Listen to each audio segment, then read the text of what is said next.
शौकत साहब के यहाँ बेटा हुआ, बीवी दीनदार घराने की थी। बीवी ने कहा कि बच्चे का एडमिशन एक बेहतरीन मदरसे में कराएंगे और बच्चे को आलिम बनवाएंगे।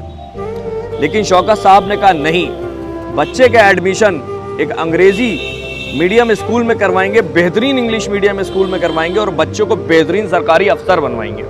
शौकत साहब खुद भी एक सरकारी अफसर थे और अच्छे ओहदे पे थे, अच्छे दर्जे पे थे, मतलब बड़े अफसर थे वो, और दुनियावी तौर पे बेहतरीन जिंदगी गुजार रहे थे। कुछ साल के बाद दूसरा बेटा हुआ।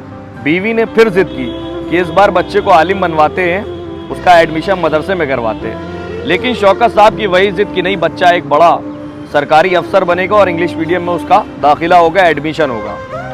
कुछ साल के बाद तीसरा बेटा फिर हुआ। इस बार शौकत साहब की बीवी ने बहुत जिद कर ली और यहाँ तक के कह डाला कि दुनिया के लिए तो बहुत कुछ जमा कर लिया है, आखिरत की भी सोच लो। मगर इस बार भी शौकत साहब नहीं माने। अल्लाह ने कुछ साल के बाद फिर चौथा बेटा भी दिया। इस बार शौकत साहब की बीवी ने फिर कहा और बहुत जिद की। इस बार शौकत साहब को झुकना पड़ा और शौकत साहब मान गए।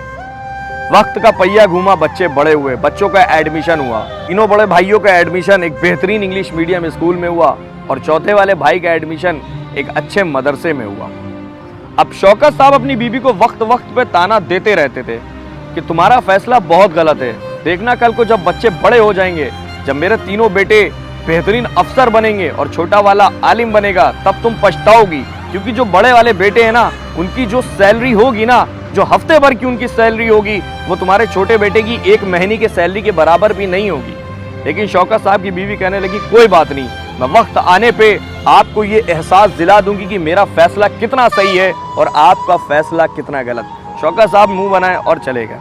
वक्त का पहिया घूमा, बच्चे बड़े हो गए, तीनों बेहतरीन अफसर बने, सरकारी अफसर, और छोटा वाला आलिम बना। अब शौकत साहब एक दिन आए और कहने लगे मुझे पता है कि तुम अपने फैसले पे बहुत पछतावा कर रही होगी, लेकिन अब कर भी क्या सकते हैं। तो शौकत साहब की बीवी मुस्कुराने लगी और कहने लगी अब वो वक्त आ गया है, मैं आपको दिखाऊंगी कि मेरा फैसला कितना सही है। एक दिन शाम में शौकत साहब की बीवी ने शौकत साहब को बुलाया और उनसे कहने लगी कि आप जाके पीछे वाले कमरे में छुप जाइए, आज मैं आपको दिखाती हूँ कि मेरा फैसला कितना सही था। शौकत साहब की बीवी ने वैसे ही किया, उनके शौहर जाके पीछे छुप गए और शौकत साहब की बीवी ने अपने रुबट्टे को, अपने कपड़ों को थोड़ा सा फाड़ा, अपने चेहरे पे थोड़ा सा लाल कलर का कुछ मेकअप टाइप का किया जिससे लगे कि किसी ने मारा हो, थोड़े से आंसू आंसू बहाए। बड़े बेटे की एंट्री होती है। अपनी अम्मा की ऐसी हालत देख के वो दौड़ के आता है कि अम्मी अम्मी क्या हो गया। तो अम्मी कहने लगी बेटा आज तुम्हारे अब्बू ने मेरे ऊपर हाथ उठाया।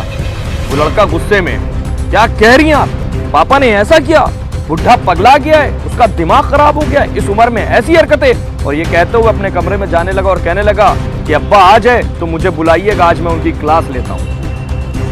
अंदर शौकत साहब सब सुन रहे हैं, उनके पैरों के नीचे से जैसे मानो जमीन ही खिसक गई हो ये अल्फाज सुनने के बाद। कुछ देर के बाद दूसरा बेटा आया।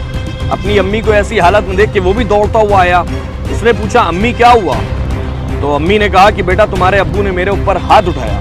तो लड़का भी गुस्से में आग बबूला हो उठा और कहने लगा क्या कह रही हैं, पापा ने ऐसी हरकत की, यकीनन वो पागल हो गए, सटिया गए इस उम्र में, आप पे हाथ उठा रहे हैं, आज मैं उनकी खबर लूंगा, मैं अपने कमरे में जा रहा हूँ, जैसे ही वो आए मुझे बुलाइए। शौकत साहब के कान फटे जा रहे थे, उनकी आंखों से आंसू जारी हो चुके थे, उनके समझ में नहीं आ रहा था ये हो क्या रहा है। कुछ देर के बाद तीसरा बेटा आया। उसने अपनी अम्मी को ऐसी हालत में देखा, वो भी गुस्से में, उसने के भी यही अल्फाज और वो उसने भी यही कहा कि मैं कमरे में जा रहा हूँ, आज आ जाए अब्बा तो बताइए आज उनकी खैरियत नहीं है। अब कुछ देर के बाद चौथा बेटा आया जो आलिम था। उसने अपनी अम्मी को इस हालत में देखा और आया अपनी अम्मी से कहने लगा अम्मी ये क्या हुआ आपको। तो अम्मी ने कहा बेटा तुम्हारे अब्बू ने मुझ पर हाथ उठाया और मुझे मारा। वो लड़का एक मिनट के लिए हैरान हुआ और कहने लगा नहीं अम्मी, नहीं अम्मी, पापा ऐसा नहीं कर सकते। मैं कैसे मान लूं कि पापा ने तुम्हारे ऊपर हाथ उठाया, मैं कैसे भूल जाऊं कि मैं छोटा था और तुम्हारी तबीयत खराब थी, पापा ने सबके कपड़े भी धोए, खाना भी बनाया, और याद है माँ तुमने ही मुझसे कहा था कि दुनिया की हर औरत को मेरे जैसा शौहर ही अल्लाह अता करे, तुम ये कैसे भूल गई। हो सकता है कि पापा को आज कोई टेंशन हो सकता है कि तुमने उन्हें गुस्सा दिला दिया हो सकता है कि उनका हाथ तुम्हारे ऊपर उठ गया हो, लेकिन माँ ये मत भूलो वो तुम्हारे शौहर हैं, उनका हक है तुम्हारे ऊपर। अगर आज उन्होंने गलती से तुम्हारे ऊपर हाथ उठा लिया तो उन्होंने तुमसे बेनतिया मोहब्बत की है, जाने दो माँ, पापा को माफ कर दो। अंदर शौकत साहब सुन रहे थे, उनकी आंखों से आंसू जारी थे, वो समझ चुके थे कि तीनों बेटों की डिग्रियां फर्जी हैं, फालतू हैं, असली डिग्री तो इस आलिम के पास है, इस मदरसे वाले बच्चे के पास है। फिर शौकत साहब की बीवी खड़ी हुई और शौकत साहब को बुलाया उन्होंने और कहा कि शौकत साहब, अब आप बताइए कि मैं कितनी गलत हूँ और आप कितने सही हैं। अब आप बताइए कि आपको मेरे फैसले पे शक था ना, बताइए मेरा फैसला सही है कि नहीं सही है। शौकत साहब की आंखों में आंसू थे, नजरें उनकी नीची थी और वो मान चुके थे कि वो गलत थे और उनकी बीवी सही थी। इस कहानी का मकसद किसी भी पढ़ाई को बुरा कहना नहीं है। इस कहानी का मकसद सिर्फ इतना है कि माँ बाप के हक, माँ बाप के हुकूक जो बच्चा कुरान से, मदरसे से सीख सकता है, वो इंग्लिश मीडियम पढ़ाई से नहीं सीख सकता।